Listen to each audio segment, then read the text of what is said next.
ಕರ್ನಾಟಕ ಸಂಭ್ರಮ 50 ಹೆಸರಾಯಿತು ಕರ್ನಾಟಕ ಉಸಿರಾಗಲಿ ಕನ್ನಡ ಅಂಗವಾಗಿ ಜಿಲ್ಲಾಡಳಿತದಿಂದ ಕನ್ನಡ ಜ್ಯೋತಿ ರಥಯಾತ್ರೆ ಕಾರ್ಯಕ್ರಮವನ್ನು ಆಯೋಜಿಸಲಾಗಿದ್ದು, ಜಿಲ್ಲಾಧಿಕಾರಿ ಕಚೇರಿ ಆವರಣದಿಂದ ಜಿಲ್ಲಾ ಪಂಚಾಯಿತಿ ಕಚೇರಿ ಆವರಣದವರೆಗೆ ಕನ್ನಡ ಜ್ಯೋತಿ ರಥಯಾತ್ರೆ ಮೆರವಣಿಗೆಯನ್ನು ಹಮ್ಮಿಕೊಳ್ಳಲಾಗಿತ್ತು. ಉಡುಪಿ ಚಿಕ್ಕಮಗಳೂರು ಲೋಕಸಭಾ ಕ್ಷೇತ್ರದ ಸಂಸದ ಕೋಟಾ ಶ್ರೀನಿವಾಸ್ ಪೂಜಾರಿ, ವಿಧಾನ ಪರಿಷತ್ ಸದಸ್ಯರಾದ ಎಸ್ಎಲ್ ಭೋಜೇಗೌಡ, ಸಿಟಿ ರವಿ, ಶಾಸಕ ಎಚ್ಡಿ ತಮ್ಮಯ್ಯ ಅವರು ರಥಯಾತ್ರೆ ಮೆರವಣಿಗೆಗೆ ಚಾಲನೆ ನೀಡಿದರು.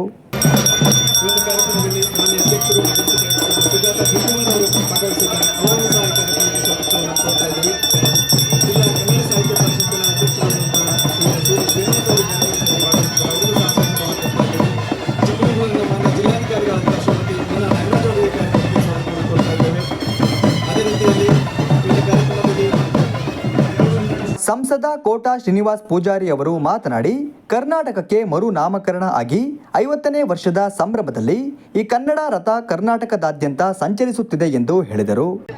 ನಮ್ಮೆಲ್ಲರ ಪ್ರೀತಿಯ ಕನ್ನಡಿಗ ಬಂಧುಗಳೇ, ಹಿರಿಯರೇ, ಗಣ್ಯರೇ, ಸ್ನೇಹಿತರೆ, ಕರ್ನಾಟಕಕ್ಕೆ ಮರುನಾಮಕರಣವಾಗಿ ಕರ್ನಾಟಕ ಎಂಬ ಹೆಸರಿನೊಡನೆ ಘೋಷಣೆ ಆಗಿರುವಂಥ ಈ 50ನೇ ವರ್ಷದ ಸಮಾರಂಭದಲ್ಲಿ ಈ ಕನ್ನಡದ ರಥ ಇಡೀ ಕರ್ನಾಟಕದಾದ್ಯಂತ ಚಲಿಸಿ ಕನ್ನಡ ಜಾಗೃತಿಯನ್ನುಂಟು ಮಾಡುವಂಥ ಸುಂದರ ಕ್ಷಣದಲ್ಲಿ ನಾವೆಲ್ಲರೂ ಒಟ್ಟಾಗಿ ಈ ಕಾರ್ಯಕ್ರಮಕ್ಕೆ ಚಾಲನೆಯನ್ನು ಕೊಡ್ತಾ ಇದ್ದೇವೆ.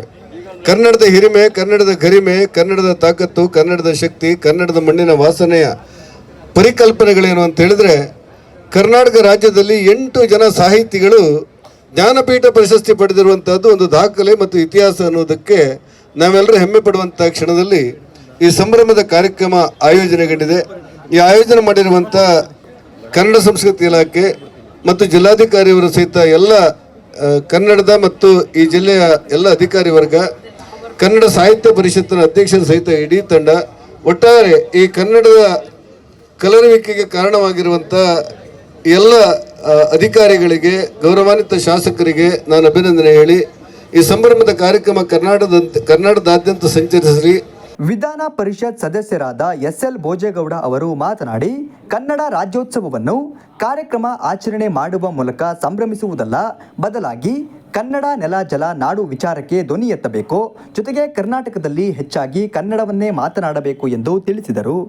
ಆಚರಣೆಗಳ ಮುಖಾಂತರ ಹೆಚ್ಚು ಫಲಕಾರಿಯಾಗಿ ಮಾಡಬೇಕಾಗ್ತದೆ. ಇವತ್ತು ಎಲ್ಲೆಲ್ಲ ಕನ್ನಡ ಭಾಷೆಯಲ್ಲಿ ಇವತ್ತು ಮೊನ್ನೆ ಹೇಳ್ಬಿಟ್ರು ಏನಂತ, ನೀವೆಲ್ಲ ಎಲ್ಲೆಲ್ಲಿ ಬೋರ್ಡ್ಗಳಿದೆ ನಾಮ ಫಲಕದಲ್ಲಿ ನೀವು ಮಸಿ ಬರೆದ್ಬಿಟ್ರೆ, ಅಲ್ಲಿ ಕನ್ನಡ ಬರೆದ್ಬಿಟ್ರೆ ನಮ್ಮ ಕನ್ನಡ ಉದ್ಧಾರ ಆಗ್ತದೆ. ಅಷ್ಟಕ್ಕೆ ಮಾತ್ರ ಸೀಮಿತ ಆಗಬಾರ್ದು. ನಾಮ ಫಲಕಗಳಿಗೆ ಮಸಿ ಬಳಿಯ ಮುಖಾಂತರ ನೀವು ಅದು ಮಾಡಬೇಕಾಗ್ತದೆ. ಕನ್ನಡ ಭಾಷೆಯನ್ನು ಹೆಚ್ಚು ಶ್ರೀಮಂತಗೊಳಿಸೋಕ್ಕೋಸ್ಕರ ನೀವು ಕನ್ನಡದಲ್ಲಿ ಎಲ್ಲವನ್ನು ವ್ಯವಹಾರ ಮಾಡಬೇಕು ಅಂತ.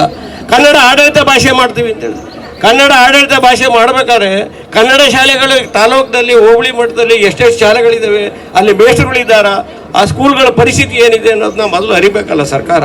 ಇದು ನಮ್ಮೆಲ್ಲರದ್ದು ಜವಾಬ್ದಾರಿ ಇದೆ. ನಾವು ಅವರು ಇವರು ಅಂತ I am not going to blame any government here.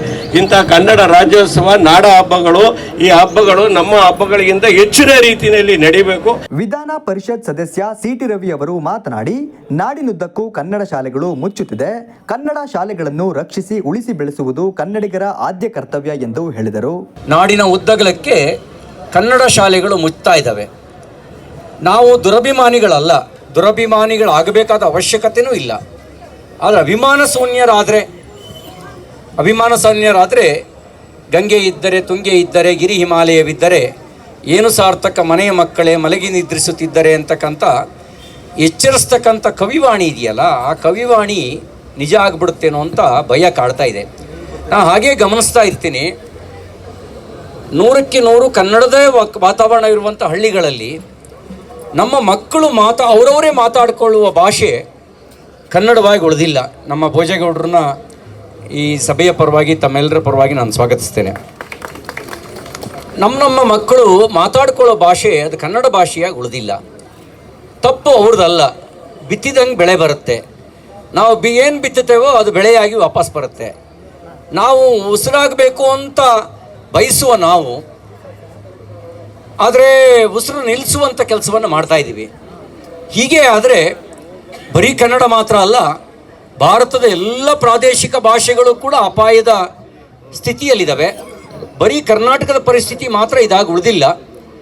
ಇಡೀ ದೇಶದ ಉದ್ದಗಲಕ್ಕೆ ಇಂಥದೇ ಒಂದು ಪರಿಸ್ಥಿತಿ ಇದೆ.